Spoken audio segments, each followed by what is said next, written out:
ย่างเอายางมังมีเนี่ยบอกสิไปติดเอาเบาไรเพื่อนว่าสิเอายางมังมีเนี่ยไล่ไปติดเอาสิได้อย่าบอกมีนี่ยันชุกมันนั่นชุกได้เอากับบบุญเขาปีนเนอะมันยังกูซุกตามันยังกูตีสักบ่มเลยบ่กินได้เจ้าบ่หมาเนาะบอกให้บุเรือเนาะเอาปั่นกันกินเด้อเด้อไม่เข้าใจเอาพักไปให้ภัยน่าจะจานกินผักกาดน้องเลยหันหน้าเลย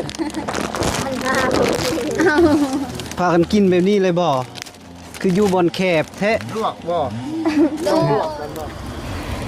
โอ้ไปเอามาแล้วตีสัมมันอะไรสัมมโนนะโดยเอาแล้วเมื่อวานนี่วันที่29เขาให้ไปเอา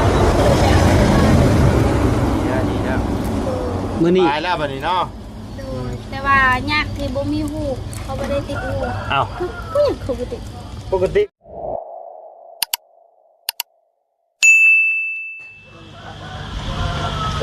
เอาสบายดีเด้อโดยผู้ได้ซื้อแต่งจริงผู้ได้ใส่โมเมนต์ติซื้อจะได้เนี่ยตามใจ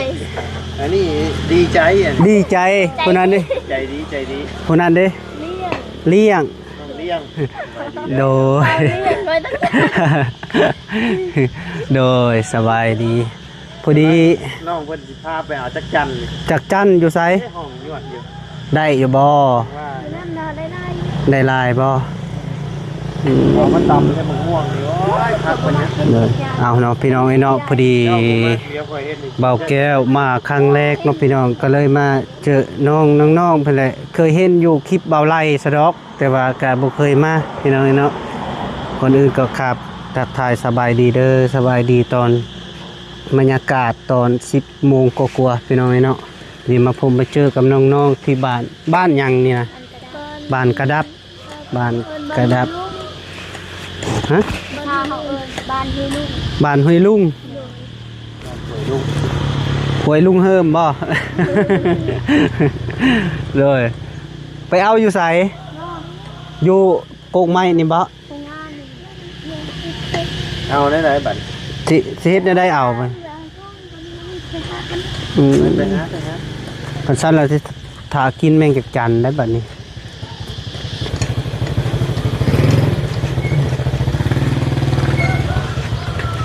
เอาหายังบัดนี้บ่ย่าง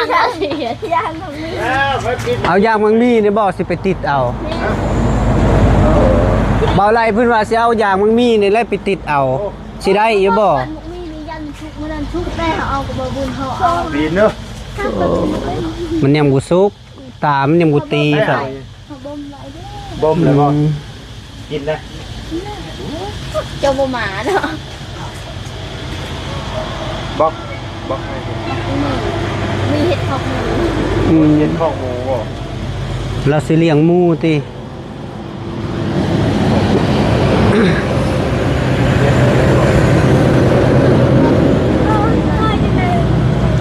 เป็นยังอันนี้ของหมูบ่แม่เดือนครัว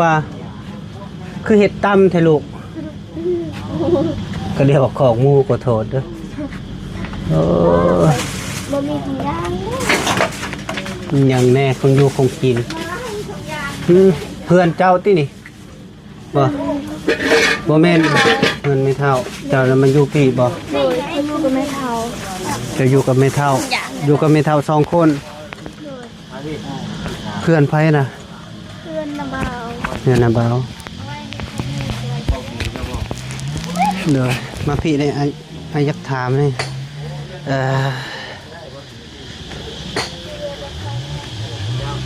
ไอ้ขอโทษเด้ออีลาซื้อยังกะซื้อใจดีอายุจักปี12 ปีแม่นเจ้า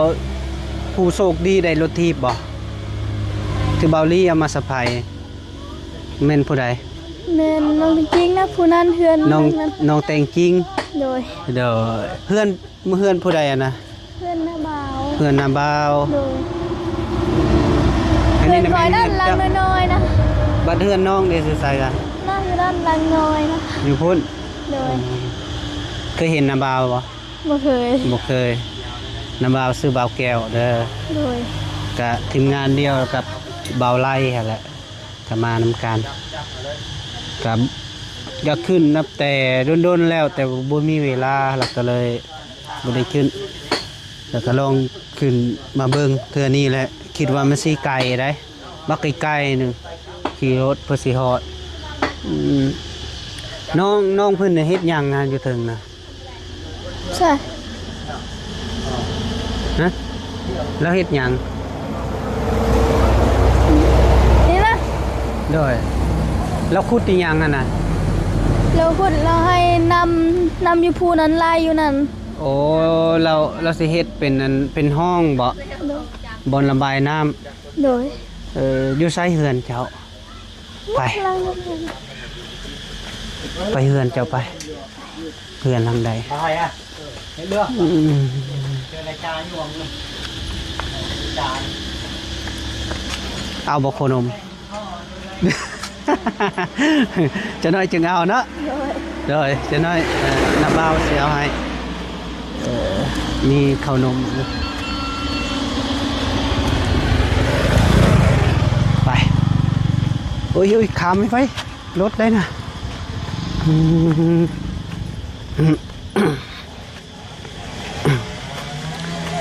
เห็นอยู่คลิปเบาลีโอ้เป็นตะม่วนเด้ว่าเบาลีส่วนไปแม่ไปนำกันหมดได้มาซ้ำพี่น้องนี่เนาะสบายดีเด้อเฮ็ดหยังแดดเปร่งๆไปนี่คือดุแท้ปรับนาดินบ่ปรับนาดินให้มันเพียงเจ้าสิปลูกเขื่อนบ่อืมแม่เจ้าบ่โอ้โอ้มีทางผู้ใหญ่ใจดีซอยเรือสิปลูกเขื่อนให้โอ้โดยอันนั้นก็แม่นบอกของผู้ใหญ่ใจดีสิเฮือนหลังนั้นเพิ่นสิเฮ็ดแบบเฮือนไม้บ่หรือเป็นเฮือนกอ เพื่อนไม้ เฮือนไม้โอ้เฮือนไม้แห่งคักแล้วมันเห็นดูดีอันนี้เป็นห้วยยังนี่มันคือ น้ เฮวแท้นี่นะบ่ยานมันเจือนบ่ลูกฮะป้าโธ่โอ้เป็นตายานเฮ้ยเคยเจือนบ่แต่ละปี มันเคยเจือนบ่ดินน่ะดินเจือนอยู่บ่ ำบอก บ่เคยก็เดียวว่าดินเคยเจือนคำว่าดินเจือนภาษาเจ้าว่าได้ใด ลืมแล้วแม่น่าจะเลยยินเจือนเลยพี่ชายเอ็นบ่เคย บ่เคย เจ้าฮู้อยู่ติดินเจือนเป็นดินนี่ได โอ้ยอยู่ โอ้อยู่เออ บอกกันนะโหเขาไม่ได้บอก เลยเอาพ่อเจ้าคือบ่เห็นมาซอย เขาเบาเขาเก็บเหี้ยว่านี่แกเดินการ โอ้เราเมาอ๋อบ่เป็นหยังเอออันนี้ที่เหือนเจ้านะ ดู อยู่นำกันจักคนเนาะ น้องนึ่งแม่พ่อแหละคอยบริยุกับยุกับแม่เท้า โอ้เจ้าเราไปอยู่นำแม่เฒ่า อยู่ห้องงาน มีน้องผู้เดียว ดู อืมโดย เพื่อนนี่บ่เป็นไปอยู่นั่นกา เฮ็ดเองตินี่เนาะ แม่ทางนอกจันลาซื้อไม้กระยา จันลา จันลา อาจารย์ลาว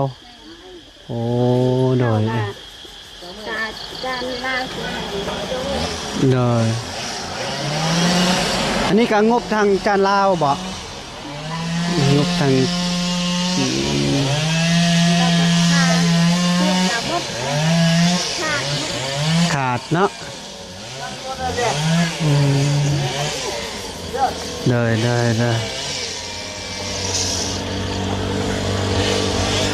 เป็นจังไดฮ้อนบ่ เจ้าก็ปลูกผักบ่ปลูกผักปลูกหญ้าอยู่ติบ่ เมื่อก่อนนะปลูกอยู่ เมื่อก่อน ก็ เนี่ย ไม่ ปลูก เท่า อืม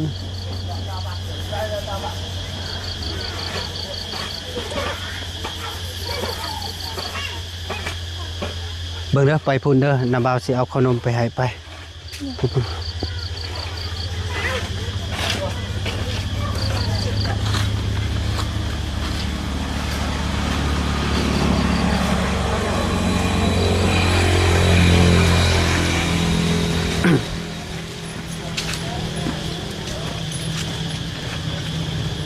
โดยอยู่ท่าเด้อพอดีเบาแก้วเอาขนมไปให้น้องๆเพิ่นพี่น้อยเนาะเบาแก้วมาเบิ่งครั้งแรกก็ถือว่าน้องๆเพิ่นดุมันนี่ดิเนาะสมกับอยากได้เนาะพี่น้องนี่เนาะโอ้เพิ่นกำลังทางเบาไล่กำลังไปอยู่ไปคุยน้ำน้องเพิ่นพี่น้องเนาะ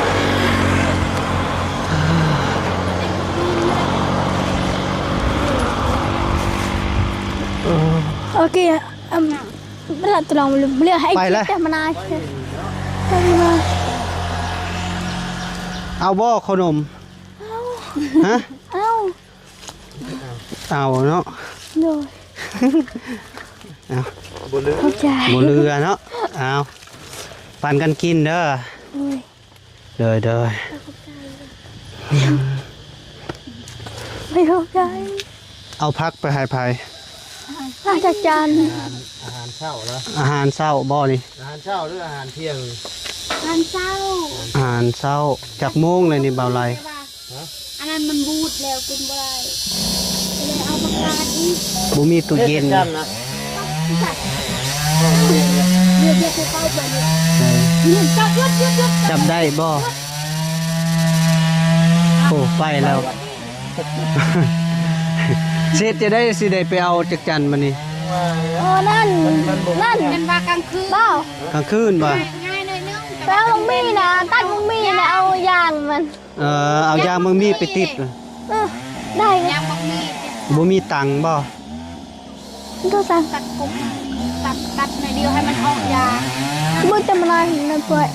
เจ็บตลอดเจ็บ ให้จ้างพาไหมเนี่ยเจ้าบ่พาไหมเห็นยัง เอามาเงินพูดบอกแม่ ผมให้จ้ะ เฮ็ดทานมัน เวียดทาน เฮ็ดทานเสือลงเตา เป็นยังไงเรื่องชานทางเจ้ามีไผมาแจ้งข่าวดีแน่ละบ่มีได้บ่แล้วว่าละบ่สัมมโนอย่างนะ เ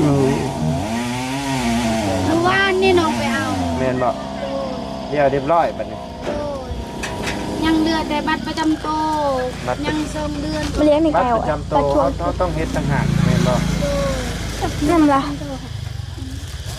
สบายบัดนี้ คิดถึงเรื่อง ว่าคิดสบาย เดิน อันนี้ใบชุมครัว พากันกินแล้วแหละ บ่มีรูปได้ ฮะ มันคือ รูปบัตร ของน้อง โดดแล้วมันลื่นแล้ว ลืม กินผักกาดน้องเลย หันหน้ามาดิ มันมา พากันกินแบบนี้เลยบ่คืออยู่บนแคบแท้ ลวกบ่ โด ลวกกันบ่ โดยลูก เอากินพากันกิน เอาเด้อเอา มันสิบ่คมบ่ ออกมาเฮ็ดอยู่นอกพี่ก็ได้เด้อ โอ้เฮ็ดอยู่พุ่นโดย เอาพานหลวก เอาโจมอุ้ยหนักบ่หนักบ่ โยมงู โจมหมู โจม เด้อ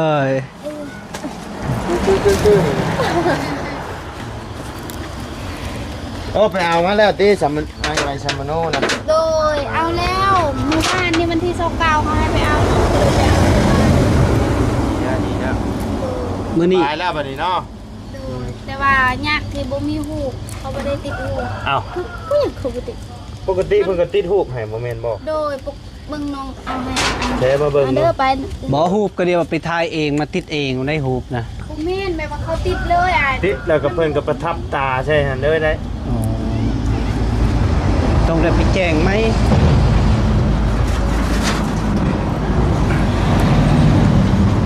คือจังว่าตอนไปเฮ็ดน่ะคือว่าถ่ายรูปอยู่เจ้าบ่ได้ถ่ายรูปไว้ซะตอนไป ถ่ายแต่เพิ่นก็ หรือว่าเพิ่นเฮ็ดออกมาใหม่แล้วมันสิมาในบัตรประจำตัวบ่จัก ดูสิว่าบัตรประจำตัว เพิ่นบอกในได้ซะ ตัวนี้ระหว่างใช้งานได้แต่1 ปี ใช้งานได้แต่1 ปี โดย แม่นบ่ มันเป็นครัวแบบ บ่แม่นนี่ติใบตาดินนี่ติ ใบตาดินนะว่า บ่แม่นใบสมครัวนี่แหละน้องไปเอา มโนครัวใบยังยื บั น ตรประจำตัวนี่เขาเอาเฮ็ด ไป เว ยื่ ลาน ไปยื่นเอาบ่ โดยคันเวลาไปเอามันแล้วเอาเนื้อตัวนี้ ชามนูยังคือมันคือบ่เป็นเล็บ สมโนมันต้องเป็นเล่มเนาะบ่ฮู้คือกันเขาว่าออกใหม่ เออ สมโนมันต้องเป็นหัวเนาะ แม่นเป็น เป็ เล็ น บ หัวแล้ว เป็นหัว เขามีรูปใส่แต่อันนี่ก็บ่ฮู้คือกัน บ่แม่นอันนี้ครับมันเป็นใบยังยืนละอันน่ะซื้อ โอ้อันนี้เฮาไปยังยืนเอาอีกเทื่อนึงบ่จัก แม่นยังอีก เขา ไป บ่ได้บอกดิเขาบอกว่าแล้วเลยตัวนี้เพิ่นมาเฮ็ดจะเฮ็ดใหม่อีกเขา อ่า ว่า นูบ่แก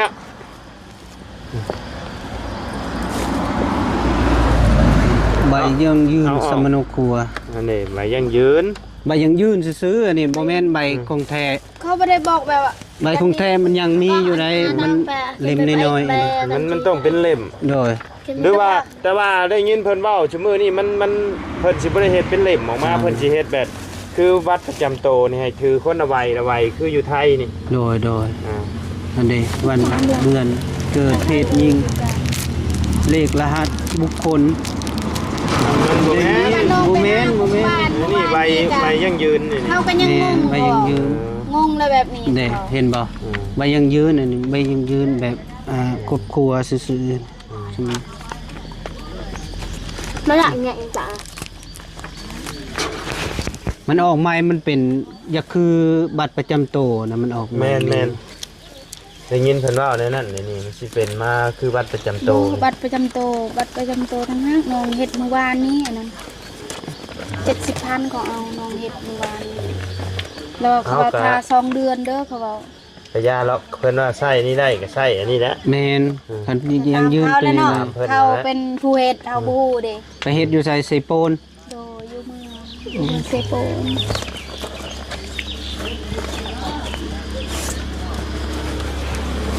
เฮ็ด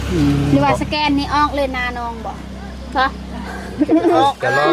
ลองสแกนเบิ่ง ลองสแกน เออ ดู จะลองสแกนมึงเนาะ มันสิเป็น จีดน้องฮู้เด้ เอาเข่าโทรศัพท์สแกนมึงเนาะ มันสิเป็นตัวสัตว์บ่ โตหมูเอา ตัวไก่คือคืนนี้บ่ โอ้ออกท้ายรถเขาเลยเนาะคืน โดยอันนาสุเลอยู่ เอาขวดซี่เห็นเจ้าเบิ่งอยู่ ก็นั่นแหละยังว่าอยู่ ไปเอาจักรจาน ไปเอาจักจัน อยากไปเอาสิบจันทร์ เอาจักรจานใส่บนห้องงานบ่ ขอยันบ่ได้ สุกที่สองขา เอียง ลองที่ บ่ให้ไหมตัดคืนเด้บ่เฮ็ดที่อากันเคียงเขาเฮ็ดกินน่ะจักหน่อย คือเฮ็ดให้อยู่ว่า ให้ใส่ ตัดให้แล้วว่ะ เฮ็ดให้เขาเคียงเราอยากได้แล้วให้ซอยตัดมาเดี๋ยวเนาะ ได้อันเนาะ เขียงมันม่อนแล้วแหละเฮ็ดพอดี เบิ่งก่อน บางก่อนบางมีเนื้อได้วานนี้ได้บ่มีเงินทอนได้ เบิ่ง จักแชนจ้างละตัด จักเฮาก็พี่ จักกระเพเอาแล้ว เมื่อวานนี่เช้านี่ก็ปุ๊บซื้อเครื่องจักอยู่บนดงปุ๊บ โอ้ มาใส่ โดย จักเลย บ่จังนั้นมาซอยเฮ็ดเคียงจังได๋ไอ้ใหม่ เอาเบี้ยจับ เป็นว่าออกจังนั้นซอยเฮ็ดเคียงให้เด้อ น้ำมันมันก้อนเรื่องเอาไว้นะ โดย พาเลย บ่ไอ้ใหม่ พาบ่ เพิ่นว่าเฮ็ดเคียงน้องในหนึงน้องเอาให้ดอกน้ำมัน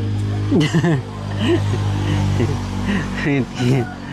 ได้น้ำมัน เราบ่ได้ตัดให้บ่ใช่วานนี้เราบ่ได้ แล้วเฮ็ดแต่อันเดียวแต่ว่า แล้วเฮ็ด โต อันเดียว ที่งามนั้นบ่เฮ็ด เออ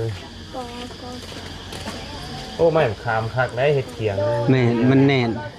เราอยากได้มื้อเช้านี้เรามาหาแล้วก็อยากได้คือกันให้กันเข้ามาตัดกัน ให้เราปาดเอาแหละปาดเอาจาก4-5อันนี่สิเป็น ตัว หยัง ที่แบบว่ามันเพียงเลยเห็นมันสิบ่เป็นแบบนี้ แบบนี้ก็ได้น้องสิเป็นหยังมันดุนๆไป แต่ว่าอยากได้แบบว่ามันงามเลยเป็นมนต์ เจ้าก็บอกเราตัดตรงงามให้ อย่าให้มันเกลี้ยง เมื่อวานนี่แค่น้องอยู่เฮือนน้องสิให้เราตัดงามๆแต่ว่าน้องไปเซโปนเมื่อวานนี่ ไปสิโปด โดย บนมันตกห้ามบอกปลายบ้าน ตามเลย เราจะไปกินข้าวบ่ มาแต่ไอ้ลุงพงษ์ไม่โมงบอกมาล่ะแต่ว่ามาแต่เซโปนแล้วก็แวะกินข้าวเฮือนไอ้บุญพงษ์เลย โอ้แวะกินอยู่หั่น โดยแบบว่าไปแต่เช้า ไป แห้ง จะไปกับเราบ่ โดย เออ ก็เดียวขี่รถโดยสารไป ขี่รถจักรขี่โดยสารแบบว่าพอแห้งค่ะ แม่นแล้วเนาะเพื่อเพิ่นสิออกเนาะเราพาไป เพื่อนกลัวนี่คือเป็นคือได้มาก มากแล้วก็เฮ็ดไหมแบบว่าตัวนั้นอันนั้นใช้งานบ่ได้แบบมาฝนตกแล้วก็ลมแห้งแล้วลุงเฮิมกับน้องแบบว่าซอยดึงบัดเดียวแล้วมันก็ล่ม ล่มเลย โดยลุงเฮิมว่าบ่ได้อ้องแห้งเลยบัดเดียวแล้วอ่ะ ไม่ได้ออกแห้ ที่ ง มัน เนาะ มีเฮือนน้อยอยู่หั่นนะเนาะ โดย มั่งไปเลยพี่น้อง มางมาเลยเฮือนครัวบ่นี้ก็มางมาเลยแบบว่าตัวนี้เฮ็ดไม้เลยไม้มันทำไปจังจ้ะ เหมาะเนาะอากาศแถวนี้เนาะ กล้วยเราบักงามๆไผใหม่ไปเลยเนาะ โดย ใช่มาน้อยเจ้าใหญ่แล้วบ่ ง่ายแล้ว อยู่ไส มันออกมาอยู่นอกแล้ว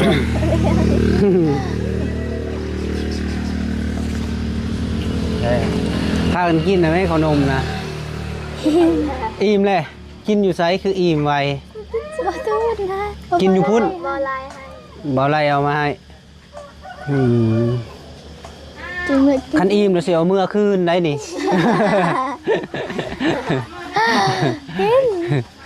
เด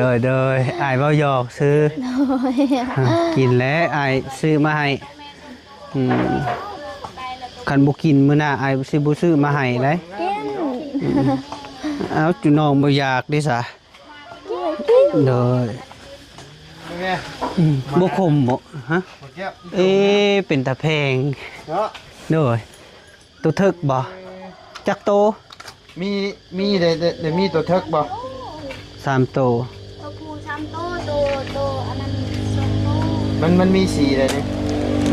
มีสีเดียวกันมั้ยบ่มีตัว นี่เป็นตาแพ อันนี้ ง สีเดียวสองโตอันนี้สองโตสีเดียวสีดำตัวนึง เอ้ยเนาะ ตัวนี้งาม ตัวนี้เอาไหม คันอยู่ใกล้เขา มาล่ะเลยน่ะ ตัวแพงแท้นี่ ให้กัน ได้ตัวผู้เพิ่น โตผู้ เขาก็อยากได้อยู่ได้นี่ นี่โอ้งามเลยนี่เนาะ ตัวนี้ จะเอาว่าตัวนี้ หมานบ่ มานี่ประมาณนอกมาเนี่ยนี่นะ อย่าคือตัวตูนเนาะ มาอยู่สบายที่ชาติเนี่ยนี่นะ มาสิไป เขาเรียงงามไปเยอะนี่ เอาจักรยานอันนี้แล้วนั่งจักรยาน ใช้อุปกรณ์ ไอเอามือเด้อตัวนี้เด้อคอเด้อตัวนี้ นั่นเคยสตาร์ทอันนั้นเอามา มีแต่จะ นั่น มีคน ตัด จอ มั ด นมีบนนั้นงูไปเอาไปน้องว่ายัง ตัวนี้ ไม่ งาม ทำโต เนาะ แต่ว่าขึ้นอายอยากได้กันโอ้จุบขา มีคนจองมันระบอกว่า มันเอาให้แต่แบบว่าโตอันนี้ คือ โตมี คือสิงโต ไอ้กันที่เอาอันไหนผู้น้อง อย่าแล้วเบิ่งมีชื่อ เบิ่ง กันไปเลี้ยงกันเอ้า เรียง บ้าไปเอาจักรยาน ตายแล้ว บ้า ไก่เรียง เบิ่งเบิ่งบางงาม ใส่บ่รถ โอ้โห อีต้น ร้อย ให้แบบว่าดีเด้อบางคน เอ้ยสบายดีเด้อ สบายดีบ่เพิ่นเลยมาเจอ ชื่ออะไรก็ได้ลืมชื่อกันแล้ว ซื้อบ่าวแก้ว บ่แก้ว โดย โอ้ยโถอันนั้นที่บางเบิ่งบางเบิ่งเด้อ โดย เคยเห็นมัน โดยคือกันเด้อมาได้จักมือแหละ โอ้ได้กับเจ้าครับ กับใครคือกับก้อย ซึ่งเชื่อเจ้านะ บ้าก็ได้ยินมาบ้า บ่แม่นตอนเจ้าขึ้นมาตอนเฮาไปเที่ยวกันอยู่บ้าน นี่คือก้อย